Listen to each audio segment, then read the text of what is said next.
अस्सलाम वालेकुम बच्चों। आज की हमारी क्लास जो है वो 6 है। सब्जेक्ट हमारा मैथ है और आज हम कर रहे हैं unit number 3 factor and multiples और उसकी एक्सरसाइज है 3.4। आज इसके हम पार्ट 1 करेंगे, यानी आज हम इसके सिर्फ 2 क्वेश्चन करेंगे, ठीक है। और क्योंकि 2 क्वेश्चन में काफ़ी सारे पार्ट्स हैं तो हम 2 क्वेश्चन आज करेंगे। तो सबसे पहले है वो कहता है find all the common factors. पहला जो हमारा क्वेश्चन है उसमें हमने कॉमन फैक्टर्स को फाइंड करना है। तो बच्चों पहले मैंने ये क्वेश्चन राइट किया 6, क्वेश्चन 1 6 एंड 10, ठीक है। तो सबसे पहले फैक्टर्स हम निकालेंगे। सोल्यूशन में हम लिखेंगे factors of 6 and factors of 10। तो फैक्टर्स बच्चों मैंने आपको समझाया था, अगर तो आपने ये देखना है कि ये किस किस टेबल के अंदर आते हैं। आपने अगर तो आपको वैसे ही पता है कि किस किस टेबल के अंदर आते हैं, आपने ऐसे ही राइट करना। अगर आपको नहीं पता चलता तो आप डिवाइड करके देख लें कि ये कौन कौन से टेबल के अंदर आते हैं। तो सबसे पहले 6 1 के टेबल में आएगा, 1 6 जार 6। उसके बाद 2 3 जार 6, ठीक है। 3 2 जार 6 एंड 6 6 जार 6, ठीक है बच्चों। तो ये इस टेबल के अंदर जो है आता है 6।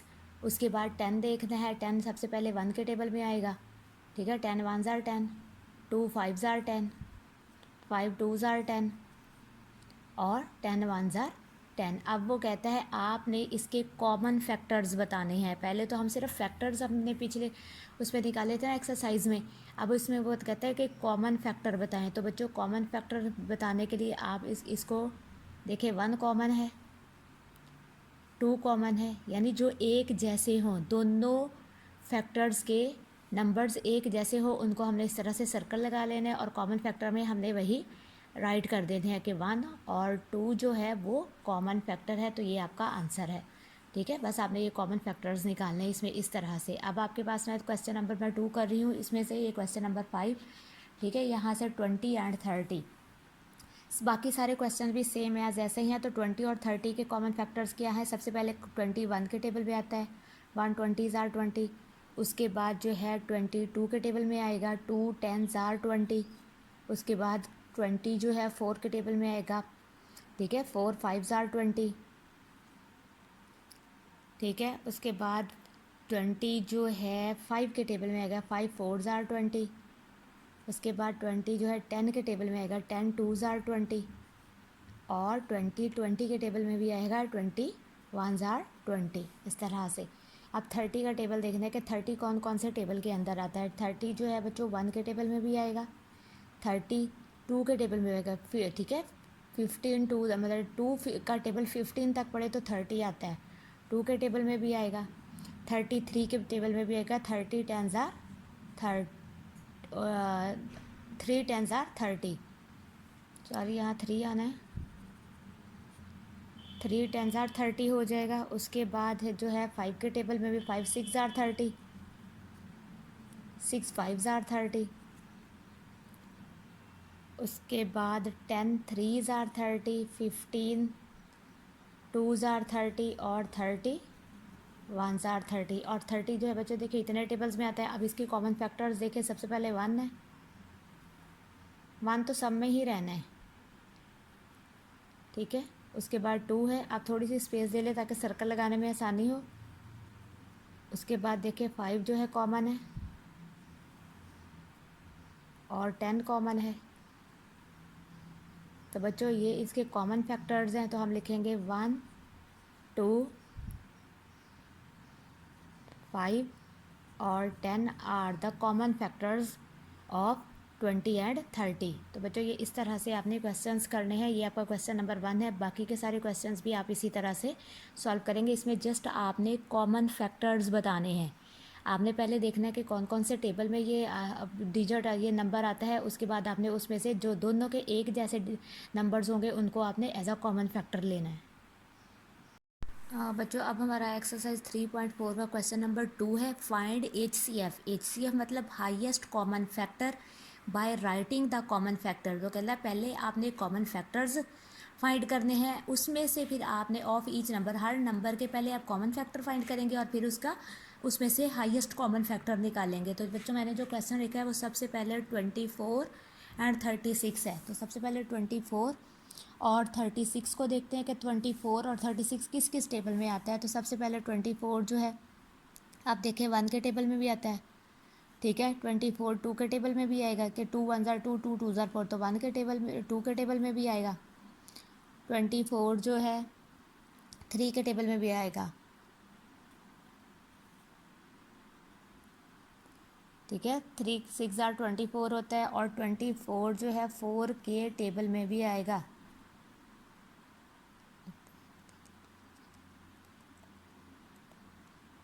3 8 ज़ार 24, 4 6 ज़ार 24, ठीक है। 3 का टेबल 8 तक पढ़ेंगे तो 24 आएगा, 4 का टेबल 6 तक पढ़ेंगे तो 24 आएगा, और 6 का टेबल आप 4 तक पढ़ेंगे तो 24 आ जाएगा। उसके बाद आप 12 का टेबल पढ़ेंगे, ठीक है। 12 1 ज़ार 12, 12 2 ज़ार 24। उसके बाद आप 24 का टेबल पढ़ेंगे तो 24 1 ज़ार 24, ठीक है। उसके बाद आप 36 है, 36 किस किस टेबल में आता है? 36 1 के टेबल में भी आएगा, 36 2 के टेबल में भी आएगा, ठीक है।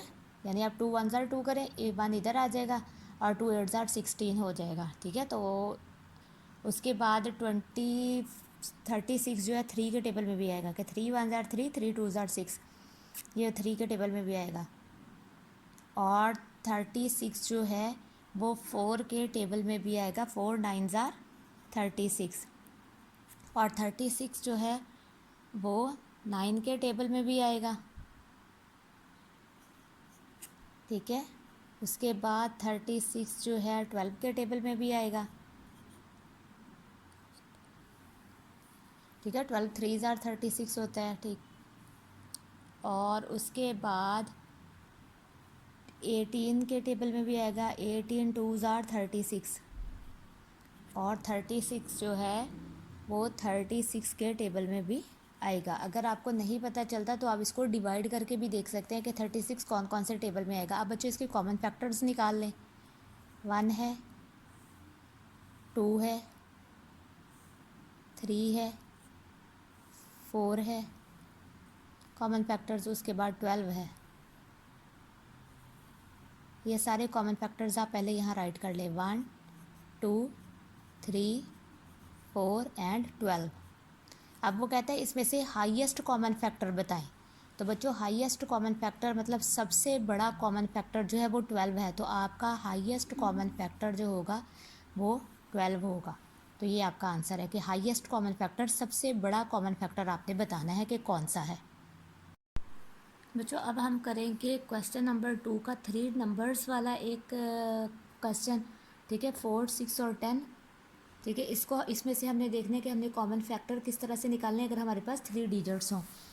तो सबसे पहले देखिए फैक्टर्स ऑफ 4 के फैक्टर्स हमने देखने हैं। 4 जो है 1 के टेबल में आता है, 4 जो है 2 2 ज़ार 4 होता है, और 4 1 ज़ार 4 होता है, ठीक है। तो ये 3 टेबल्स में 4 आता है।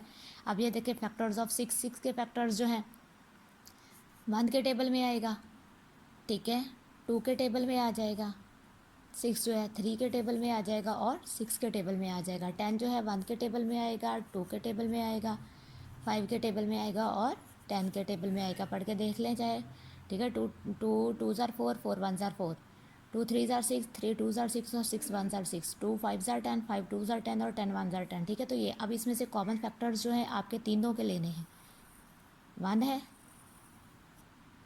2 है,